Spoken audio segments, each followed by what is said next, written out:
Kabar buruk lagi-lagi datang dari pemain timnas Indonesia yang berkarir di luar negeri. Kali ini ada Sandy Walsh yang dipastikan mengalami cedera parah. Pelatih KV Mechelen Steven De Voer bahkan menyebut tulang pemain berusia 28 tahun itu sampai terlihat.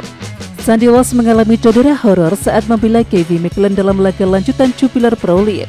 KV Mechelen menelan kekalahan 0-2 dari Cercle Brugge di Stadion Avas Belgia Sabtu 28 Oktober 2023. Pada laga ini pelatih KV Mechelen Steven De Voer memainkan Sandy Walsh sejak menit pertama. Namun pemain keturunan Indonesia Belanda ini tak bisa tampil penuh hingga pertandingan berakhir. Dalam laporan yang dilansir dari media Belgia Sporza, dijelaskan bahwa pergelangan kaki kiri Sandy Walsh berdarah dan wajahnya memperlihatkan rasa kesakitan. Sandy Walsh mendapatkan hantaman keras di pergelangan kaki sehingga kaos kakinya pun berubah warna menjadi merah karena darah.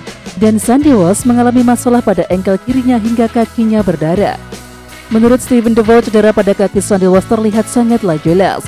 De Voer bahkan mengatakan jika tulang kaki Sandy Walsh sampai kelihatan. Dalam gambar yang diperlihatkan, engkel kiri Sandy Walsh memang terlihat berdarah hingga mengharuskan dia keluar lapangan dengan bantuan tim medis. Mungkin untuk beberapa waktu manajemen pertandingan perlu mempertimbangkan ini ketika melihat gambarnya, kata De Voer. Mungkin tidak disengaja, tetapi benturan itu terjadi dan Anda bisa melihat tulang Sandy Walsh, tegas Steven De Voer. Tim pelatih timnas Indonesia tampak pusing jelang melawan Irak pada laga pertama grup F kualifikasi Piala Dunia 2026 zona Asia di Basra International Stadium Basra, Kamis 16 November 2023. Pasalnya 5 pemain timnas Indonesia sedang dalam kondisi tidak baik, dan kelima pemain yang dimaksud adalah: pertama, ada Marcelino Ferdinand yang cedera hamstring kala memperkuat KMS Kadenze. Pemain kedua yang mengalami cedera adalah Elkan Bagot, yakni cedera pada punggungnya. Pemain ketiga yang masih cedera adalah Iver Jenner.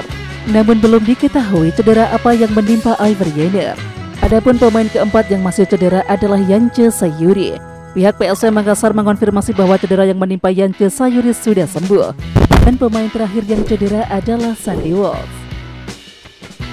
Laga Filipina versus Timnas Indonesia akan tersaji di Rizal Memorial Stadium pada tanggal 21 November 2023. Dan jelang laga ini, Federasi Sepak Bola Filipina telah merilis harga tiket untuk penonton yang ingin datang langsung ke stadion. Sebelumnya, Federasi Sepak Bola Filipina atau PFF memasang harga tiket dengan harga cukup terjangkau. Kategori 1 dibanderol Rp139.000, untuk kategori 2 Rp83.000. Dan terakhir pada kategori 3, harga tiket dibanderol dengan harga Rp27.000. Namun kini PFF pun membuat kejutan dengan membanting harga tiket menonton laga Filipina versus Indonesia. Harga tiket ini berlaku terbatas waktu dan juga berlaku hingga 31 Oktober 2023. Harga kategori 1 kini menjadi Rp350 atau Rp97.000. Sedangkan harga tiket kategori 2 dibanderol Rp210 atau Rp58.000. Dan untuk harga tiket termurahnya dipatok sebesar Rp70 atau Rp19.000. Tentunya hal ini menjadi kabar baik untuk supporter timnas Indonesia yang hendak menonton langsung laga di Filipina nanti. Ketua Umum PSSI Erick Thohir ingin promosi Piala Dunia U17 2023 terus digenjot dengan waktu pelaksanaan yang tersisa 2 pekan mendatang.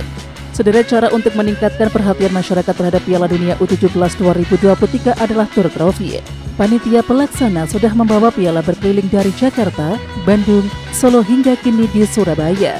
Erick juga menyebut bahwa akan ada rilis video klip lagu Timnas Indonesia Minggu 29 Oktober 2023. Dan ini dilakukan untuk menarik dukungan publik terhadap skuad Garuda.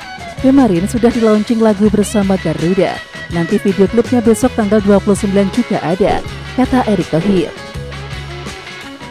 Ketua Umum PSSI Erick Thohir berharap bahwa Surabaya bisa jadi markas yang tangguh untuk Timnas U17 Indonesia. Skuad Garuda Asia akan bertarung di Stadion Gelora Bung Tomo atau GBT Surabaya selama fase penyisihan grup A Piala Dunia U17 2023. Sementara itu, Erick Thohir menilai bahwa Surabaya bisa menjadi tuan rumah yang solid bagi Timnas U17 Indonesia. Hal tersebut terlihat dari antusiasme masyarakat Surabaya saat datang ke acara Trophy Experience Piala Dunia U17 Minggu 29 Oktober 2023. Apalagi acara pembukaan Piala Dunia U17 2023 nantinya akan digelar di Surabaya. Saya optimistis setelah melihat antusiasme warga Surabaya dari berbagai kelompok. Lalu kesiapan total pemerintah daerah dan kota, stadion, lapangan latihan, akomodasi, serta sarana pendukung lainnya. Surabaya siap, baik untuk upacara pembukaan, semua pertandingan, dan menjadi kandang yang tangguh bagi timnas. Terima kasih buat wali kota dan jajaran yang membantu kami dalam mempersiapkan venue serta penyelenggaraan event, kata Erick Thohir, sumber laman resmi PSSI. Proses naturalisasi dua pemain keturunan yang akan membela timnas Indonesia terus dikebut.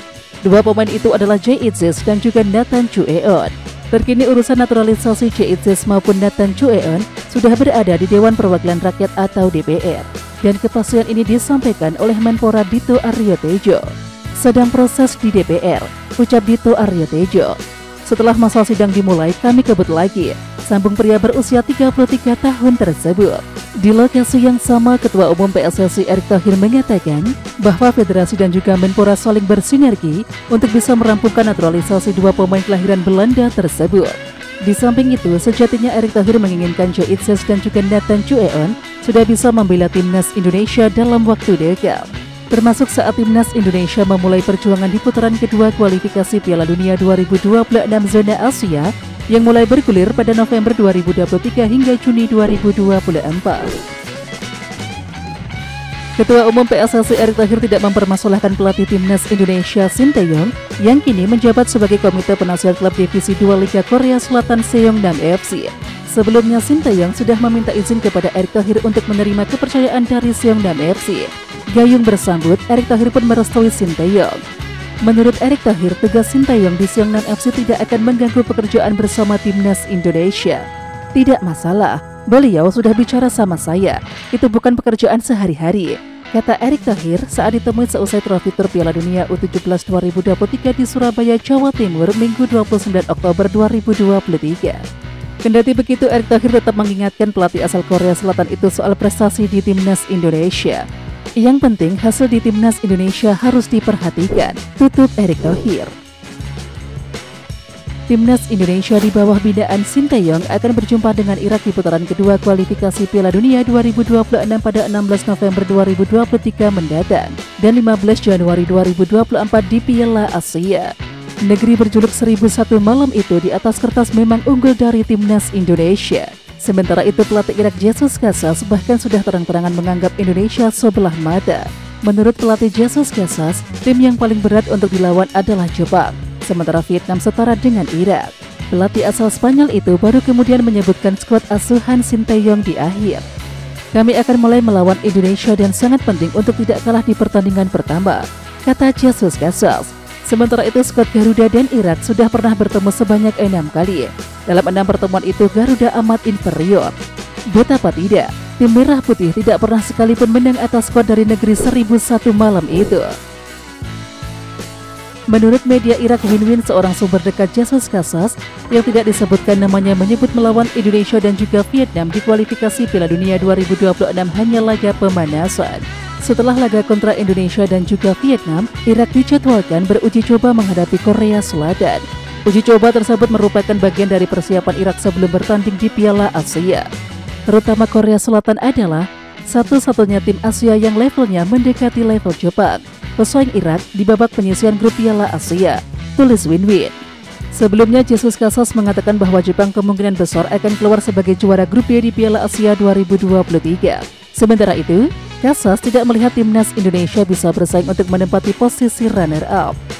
Jepang adalah favorit di grup kami, sementara Vietnam dan kami harus berjuang untuk lolos ke babak berikutnya, ujar Jesus Casas dikutip dari laman resmi AFC.